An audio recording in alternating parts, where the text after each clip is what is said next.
Does snoring always mean you have sleep apnea? Have you ever wondered if snoring is a sign of something more serious? Many people experience snoring, but does it always mean you have sleep apnea? Let's break it down.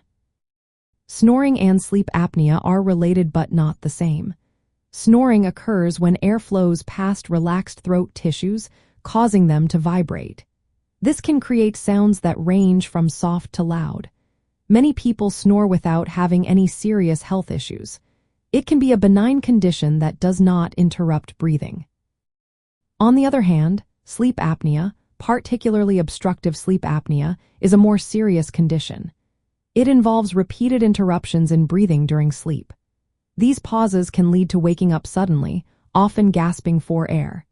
This can result in fragmented sleep and excessive daytime tiredness.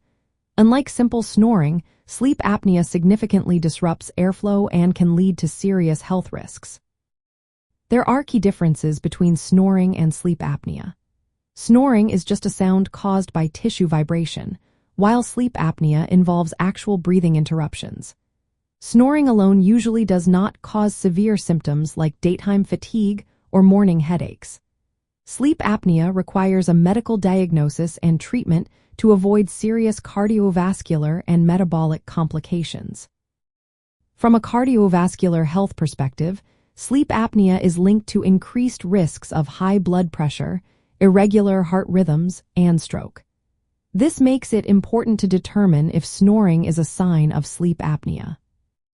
If you or someone you know snores, it is worth paying attention to the details. Loud or frequent snoring, especially when paired with symptoms like daytime sleepiness or observed breathing pauses, should prompt a visit to a healthcare professional. Managing sleep apnea can involve lifestyle changes, using devices like continuous positive airway pressure machines or other treatments to keep the airway open during sleep. Even simple snoring can sometimes be improved by addressing nasal congestion, changing sleeping positions, or managing weight, which also supports cardiovascular health. In summary, snoring is common and does not always indicate sleep apnea. Proper assessment is necessary to tell the difference between benign snoring and sleep apnea, which can have significant effects on cardiovascular health and overall well-being.